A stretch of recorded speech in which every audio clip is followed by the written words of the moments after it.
Euh, hmm.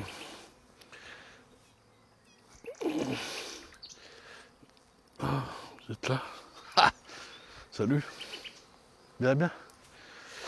Je... Non, j'ai... J'ai rien filmé. Oh, dommage. C'est le rucher de fécondation, le troisième. Et hier, lundi, j'ai récolté les rennes. Et ben, il y en avait plein. J'ai rien filmé. J'étais bien, il faisait à peu près ce temps-là, moins bien, moins bien. Là, on a beau temps aujourd'hui. Mais j'ai rien filmé, quoi. Alors, 90% de réussite. Ouh, ça picote, hein. Ça, c'est cool, ça sera pas tout le temps comme ça. Les rennes en surplus, liste d'attente. C'est chiant, la liste d'attente. Chloé, elle passe sa journée à essayer de vous appeler et tout. Je crois que je vais recommencer les stories. D'ailleurs, je vais faire une story tout de suite. Tac. Salut les gens, petite story pour vous dire que ça a bien marché hier. Dans ce rucher de fécondation, je suis même en train de filmer la vidéo de vendredi là. Dites bonjour à YouTube. Et Chloé est en train de vous appeler sur la liste d'attente un par un là, mais ça prend trop de temps. Donc pas de reine pour cette story là, mais je crois que je vais y revenir très vite la semaine prochaine. Bref, en tout cas un très bon taux de réussite ici que vous verrez vendredi en vidéo. Et puis je pense que je reprendrai donc les stories la semaine prochaine, mardi, pour annoncer le surplus. D'accord. Merci. Donc ben voilà, les petites stories, on y reviendra sur Insta. C'est chiant la liste d'attente et il faut que vous répondiez, il faut. Bref, on n'en parle pas. Là, préparé 2025, nous sommes bientôt en juin. Et ça fait 8 ans maintenant, saison 8, que je vous répète qu'en juin, en tout cas pour moi, je prépare la saison suivante. Il faut aussi atteler. Donc on va commencer par les essaimer, je pense. On va aller les voir ce qui se passe et tout ça. Je vais essayer d'attaquer ça un petit peu demain. Suivant cette foutue météo qui ne veut pas s'y mettre pour de bon. Voilà, c'est pas mal aujourd'hui, mais c'est pas fou quand même. Hein. Un petit mot quand même sur ces essaims qui vont me poser problème. En tout cas, voici les réflexions auxquelles je me pose avant d'attaquer. Il va falloir que je les tienne dans l'absolu sur 2 cadres jusqu'à la dernière tournée, qui, je vous le rappelle, est pour moi, mais là on est la semaine avant le festival. Donc début août, mi-août, je ne sais plus les dates.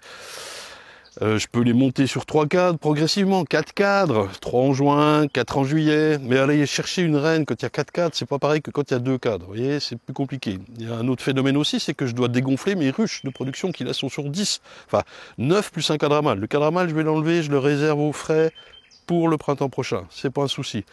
Donc elles sont sur 9, si je les redescends sur 7, j'ai 2 cadres à enlever par ruche, où est-ce que je les case? Là-dedans. Avant de remettre la cellule du dernier moment, je remets les cadres et je mets la cellule et voilà quoi. Puis en même temps, sur 3 ans c'est ça, s'ils sont encore sur 2, 300 x 4, 3 x 4, 12, il me faut 1200 cadres. Je les aurai pas.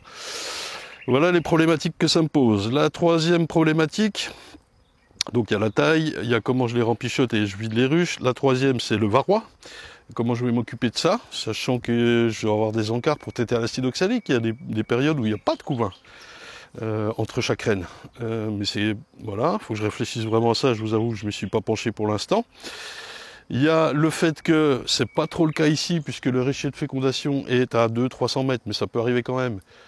Mais ça va arriver surtout à l'autre spot où les ruches à mâles sont à côté des ruchettes, c'est le pillage. À partir de juillet, août, ça dépend un petit peu encore de cette saison, dès que je vais ouvrir 2-3 ruchettes, les ruches vont se précipiter pour tout bouffer, et puis les ruchettes aussi, ce qui fait que c'est infernal, on ne peut pas bosser. Donc il faut que je réduise toutes les entrées, faut que les ruches aussi, on laisser ça de passage, mais aussi pour les mâles, qu'ils puissent sortir, rentrer, c'est compliqué, et qu'elles aient bien à bouffer et tout. Ça va être dur à jongler, et je viens d'en parler dans cette 4e ou 3e, je sais plus où j'en suis, position, les mâles. Il faut que j'arrive à les garder en vie jusqu'à cette date-là.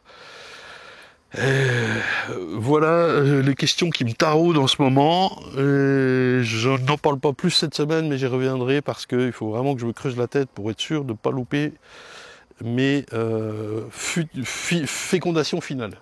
J'allais dire mes futures fécondations. Non, les fécondations finales. Là, pour l'instant, tout se passe bien, ça roule comme du papier à musique. Ici, pas de trop grosse, pas de trop petite, 90% de réussite. Oh, le Dieu! C'est cool. Là, on va peut-être, je sais pas, le temps est pas fou, mercredi, jeudi, il me reste que ça pour filmer et monter. Puis j'ai la récolte d'acacia à extraire aussi.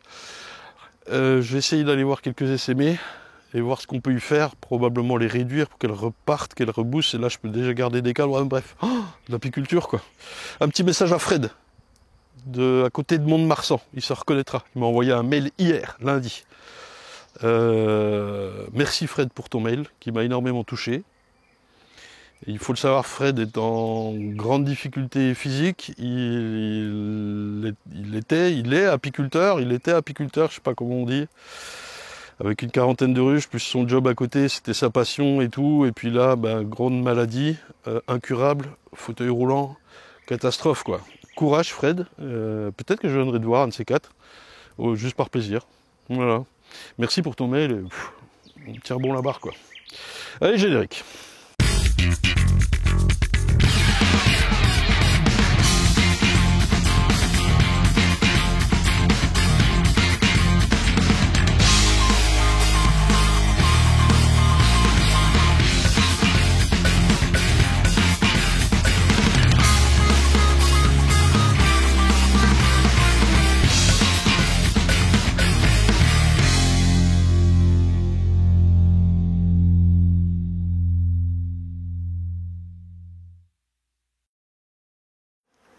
Allez, on attaque par exemple par cette ruche qui avait des cellules bien ouvertes le 21 avril.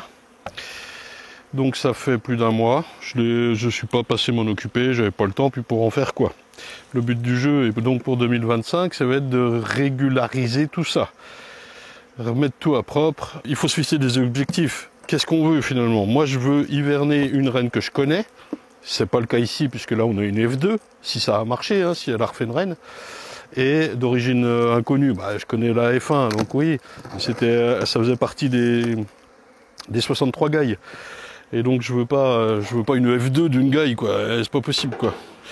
Et l'hiverner sur 7 cadres, sans cadre à mâle, avec traitement varroa et tout le bordel. Alors là où c'est vide, bien entendu, pourquoi j'en ai mis une? En fait, c'est celle d'après printemps, c'est celle d'acacia que j'ai pas récoltée, hein. Je l'ai laissée en l'état, elle me pique déjà. Voyons voir ce qu'il y a là-dedans. Alors, quand on reconnaît une essaimée, il n'y a plus beaucoup d'abeilles, comme dans la rose par exemple. Et l'important est de savoir si c'est reparti déjà. Est-ce qu'elle a refait une reine? Je vois déjà un mâle qui traîne en plein milieu, là, qui vient de s'envoler. À mon avis, c'est pas fou là-dedans. Elle a l'air particulièrement agressive. Non, ça va encore, mais je la fume comme il faut. Elle est blindée de miel, ça c'est une bonne nouvelle. Elle s'est blindée puis elle s'est barrée. Le cadre à mâle était un peu en milieu de cadre, en milieu de ruche, pardon. C'est pas gênant.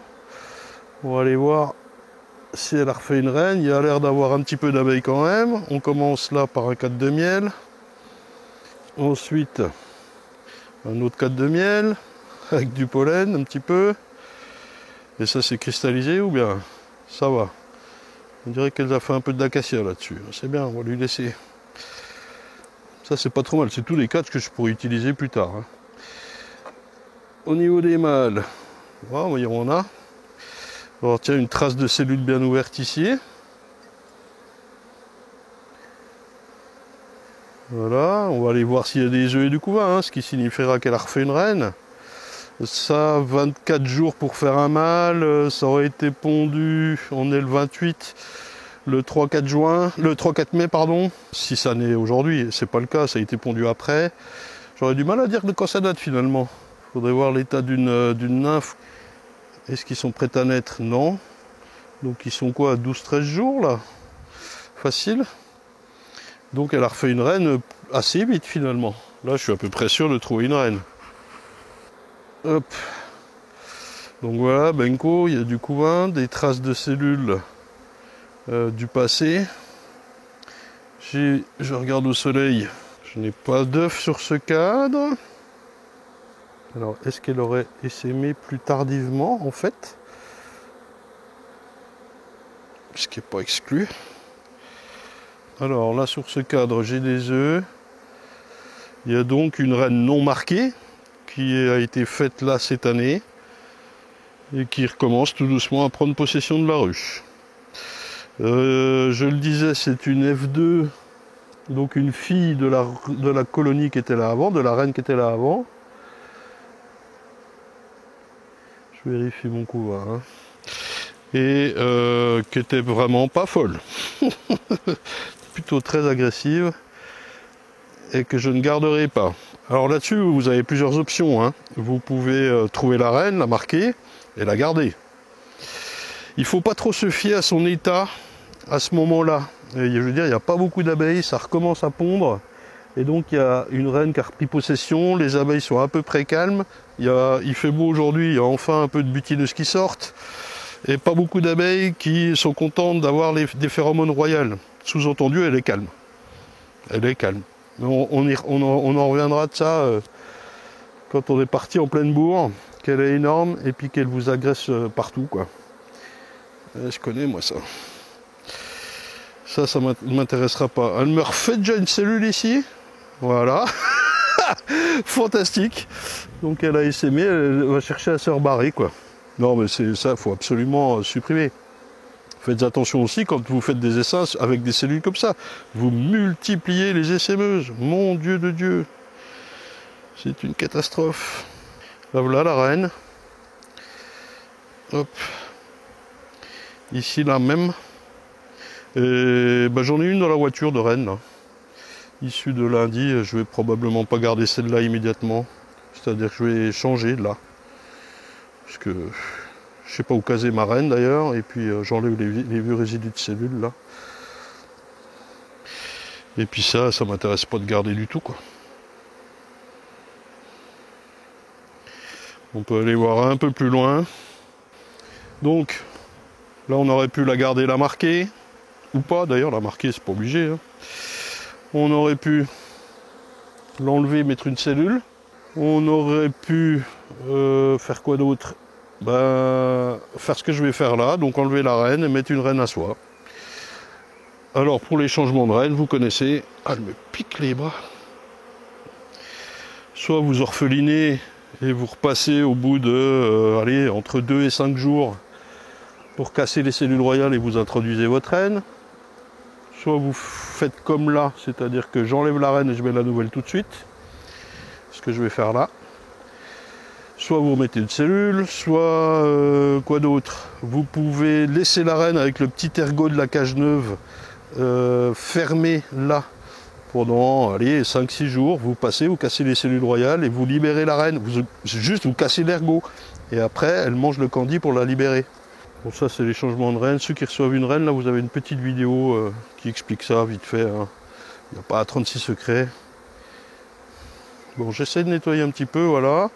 Les mâles qui sont là ne m'intéressent pas des masses, mais enfin bon, ils sont loin de mes lieux de fécondation, c'est pas gênant, je vais les laisser faire.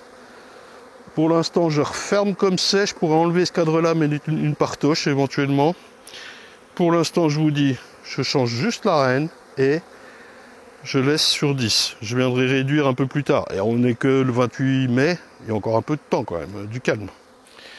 Alors voilà une reine que j'ai récoltée hier, dans une cage neuve. Et je ne l'ai pas expédiée, vendue, parce que c'est une origine inconnue. Il s'agit d'une reine qui a été refaite dans les ruchettes. En fait, il y avait même une vierge à l'origine qui n'a pas été vue. Et donc, j'ai décidé de la garder parce qu'elle était extrêmement belle. Voilà son couvain. Ça valait quand même le coup de la garder. Elle était belle. Donc là, je vais introduire ça. Je prends le petit ergot et je le mets là.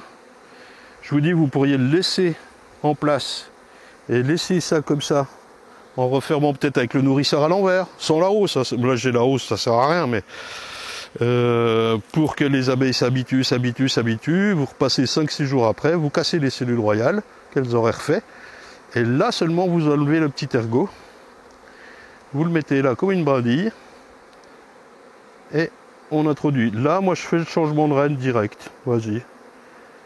Normalement ça devrait marcher. J'ai pas trop fait gaffe à la consistance du candy. Je sais que ça va, il est d'hier, il n'a pas trop séché, il en manque un petit peu. Il faut faire attention qu'il n'y ait pas une abeille qui, dans la cage, bloque la sortie. Bon, normalement ça n'arrive pas trop ça. Et voilà, ça je laisse comme ça, je vais lui laisser la hausse. Je vais lui laisser la hausse pour l'instant. J'ai pas de quoi la ramener, il faut enlever les 3 abeilles qu'il y a dedans. Hop, et je vais noter ça.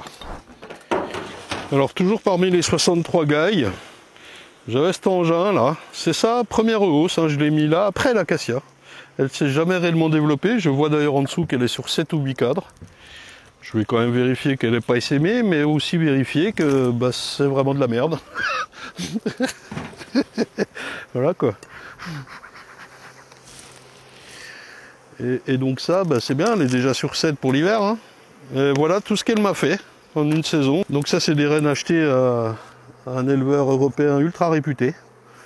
Pas français, hein, j'insiste. En fait, il m'a demandé à ce que je vende des rennes pour lui, de ses rennes. Je lui ai dit, bah moi je vais tester d'abord. Et bah j'ai bien fait ce coup-là, hein, t'as vu? Pas faire confiance aveuglément à un nom. Putain, la déception est immense. Bah les 63 gars, ils en font partie, hein. C'est des gars, c'est que de la merde, quoi. C'est impressionnant. Bon, ben voilà, elle a réussi à faire 7 cadres. C'est pas pondu. Bon, il y a un œuf ici, un œuf là. Oui, bon, c'est une histoire de reine, quoi. Mais je pense que c'est toujours elle. Je vais pas forcément la trouver, la filmer, parce qu'il a même les petites pastilles à son nom, donc on va le reconnaître, l'oiseau. Voyons, faut assumer quand même, hein, mon garçon. Ah bah si, ça y est, elle se réveille. Un peu de couvain. C'est bien, mon gars. Ben, c'est pas vilain, c'est sûr, mais on est le 28 mai, quoi. Donc ça, c'est peut-être des abeilles d'hiver, je sais pas. Elles font du miel de perce-neige.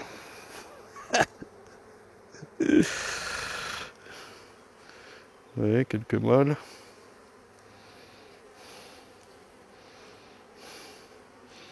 Je regarde si c'est pas malade. Ça ne l'est pas. Pas de signe, rien du tout. Alors il n'y aurait qu'une ruche hein, parmi les 100, mais il y en a pas mal comme ça, quoi. Soit elles se sont vite développées, elles ont essaimé, soit elles se sont pas trop développées, m'ont fait de la merde. Ouais, bah, la ponte est correcte maintenant, mais le couvain n'est pas très beau. Alors il est compact, certes. On voit bien d'ailleurs les 2 fois où elle est repassée. Il est un peu aplati. Je suis sûr que tu fais un pin test là-dessus, tu serais surpris de voir que ouais, elle nettoie rien, quoi.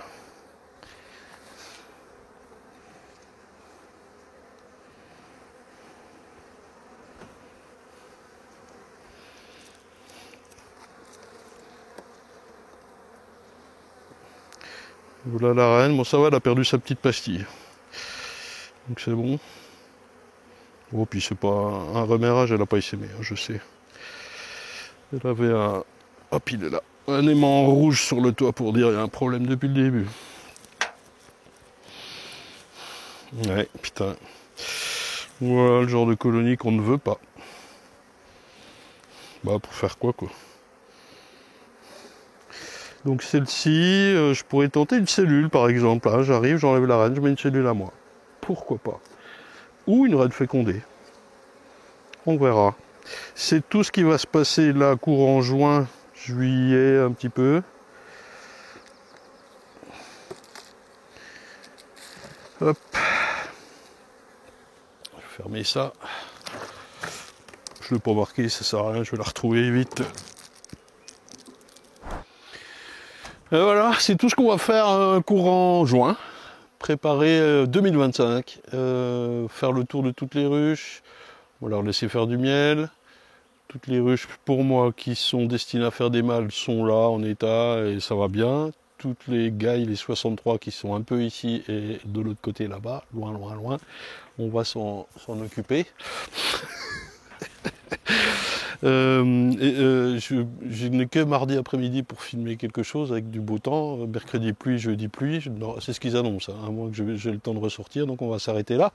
Si vous mettez un petit pouce bleu maintenant, on regarde la récolte d'acacia. Je vais extraire demain. Paf, merci pour le petit pouce bleu. Putain. Bon, récolte d'acacia. Quelques belles hausses ici, mais j'ai déjà commencé là, une quarantaine de hausses. Ça n'est pas fou du tout. Assez peu de miel, des hausses à 3/4 pleines ou 3/4 vides. Là j'en ai une ou deux de belles. Faites gaffe au taux d'humidité. Vous pouvez contrôler le non operculé. l'operculé, même si là c'est pas fou. Ouais, elles n'ont pas tout à fait terminé. J'ai mis des tasseaux, vous voyez. Entre chaque hausse, là, j'ai fait circuler l'air et chauffage, il fait 28 degrés ici. Plus 3 déshumidificateurs, comme le printemps. Bon, là, l'acacia avait pas l'air très très mouillé, mais je l'ai fait. C'est le bois des hausses qui était mouillé, quoi. Et je l'ai fait pour être sûr de bien tout ressuyer. Voilà, bon, il y a quelques hausses comme ça, voilà, mais la plupart sont loin d'être pleines, quoi. Ouais. Et puis, sur le contrôle d'humidité, je vais pas forcément tester le miel comme ça, ou à moins d'avoir un énorme souci. Je vais tester, on va le faire ensemble tout de suite, les premiers extracteurs.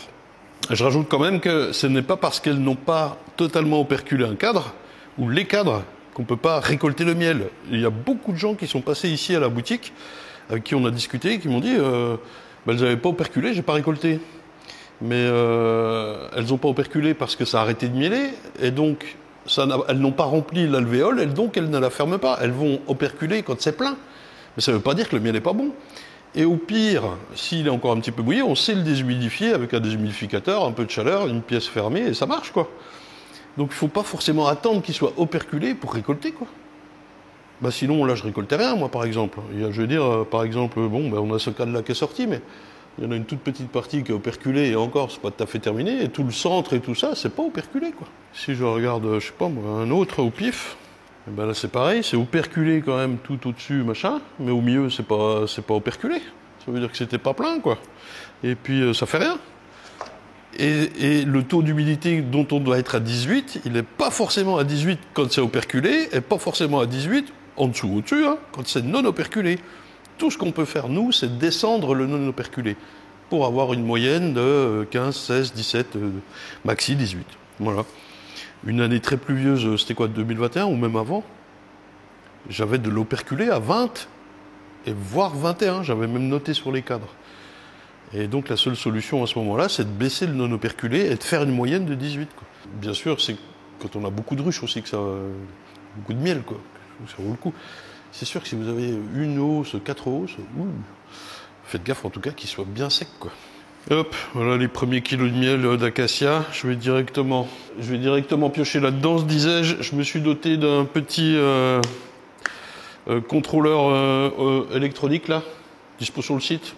Alors, je trouve, ils sont à côté. Les réfractos que j'ai là, j'ai essayé de les calibrer, mais je trouve qu'ils sont pas assez fiables. Et je me suis doté de ça, et je trouve que c'est pas mal du tout.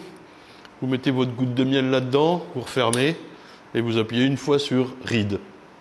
Et ça vous affiche, alors il faut bien choisir le S2 dans Scale, les échelles. Ça vous affiche votre taux d'humidité, c'est plutôt précis. J'ai vérifié avec de l'huile d'olive, j'ai vérifié avec du miel qui avait été analysé en laboratoire, et donc je connais vraiment le taux d'humidité, et ça m'a bien reproduit le truc. Le réfracto avec la bande bleue, là, j'arrive pas à être précis à 0,5, parfois 1% près, quoi. C'est pas fou. On peut le calibrer, celui-là, mais je vois pas l'intérêt. Par contre, il faut bien le nettoyer à l'eau distillée et bien séché. Donc entre chaque, ça c'est voilà, il faut vraiment bien faire ça. Donc là, je vais faire une mesure et voilà. Ce qui est intéressant aussi, c'est que si on laisse appuyer sur Read, je crois que c'est 2 secondes, je vais le faire là. Ça fait 10 mesures et ça vous fait la moyenne de ces mesures. Pas mal. Donc je prends une goutte là-dedans. Il a l'air d'aspect bien sec. J'essaie de pas mettre de morceaux de cire. Hop, je sais pas si ça se voit, oui. Oh là, j'en ai mis bien assez. Je referme. Il est quand même bon. Tac, et j'appuie sur Read. 15,9%. Je sais pas si ça passera à la cam, ça. Alors, ce que je peux faire, c'est appuyer 2 secondes. Hop, il me fait 15 mesures. 14, 13, 12. À chaque fois, il m'affiche un pourcentage différent, à 0,1 près, hein, et il fait la moyenne de ça. Je ne sais pas du tout si c'est net. Là, je suis à 8, 7, 6, 15,4, 15,5, 16,2. Ah, il prend une mesure un peu plus forte, peut-être c'est parce que je suis penché. M'étonnerait. Et la moyenne fait 15,5. Donc là, au moins, je suis garanti que mon miel est parfait, quoi. Voilà. Pour le peu qu'il y a, c'est cool. Bon, je nettoie ça à l'eau distillée. Puis voilà, je vous dis au revoir avec la suite et la fin de la vidéo. Voilà. Petite fin de vidéo là-dessus, les gars. Pas trop le temps de filmer quoi que ce soit. On va s'occuper de nos ennemis frelons également. Ça devrait pas tarder. Moi, j'ai continué à prendre des fondatrices un petit peu. Émilie, vous vous souvenez, on a pris énormément, elle. Que ce soit un petit peu avec le Biotrap et pas mal avec le Bivital. Vous avez vu qu'il y a le Biotrap 2 aussi qui est sorti là, avec une casquette et le bas est rempli pour pas que ça coule quand on met le pot couché. Et puis voilà. Non mais c'est compliqué cette météo, très saison compliquée début. Pouah. Puis en même temps, on est 28 mai, ça sort quoi le 31 mai ou 1er juin la vidéo là. Donc pour moi, on a fait les 2 tiers de la saison. Ah, j'exagère à peine, mais en termes de miel, c'est avril, mai, juin quoi. Donc on a déjà fait 2 mois sur 3. Alors heureusement que j'ai les reines, elles vont m'emmener par contre elles jusqu'à fin août et c'est ce que je vous disais en intro de cette vidéo, il va falloir gérer tout ça. Les mâles, les varrois, la taille des colonies, le pillage. C'est vraiment 4 problèmes qui me taraudent la tête en ce moment quoi. Allez, un grand soutien à tout le monde. Et un grand soutien à moi. Encore un bisou à Fred à côté de Mont-de-Marsan là-bas. Et voilà. Quelle saison quoi, t'as eu? Saison aux abeilles!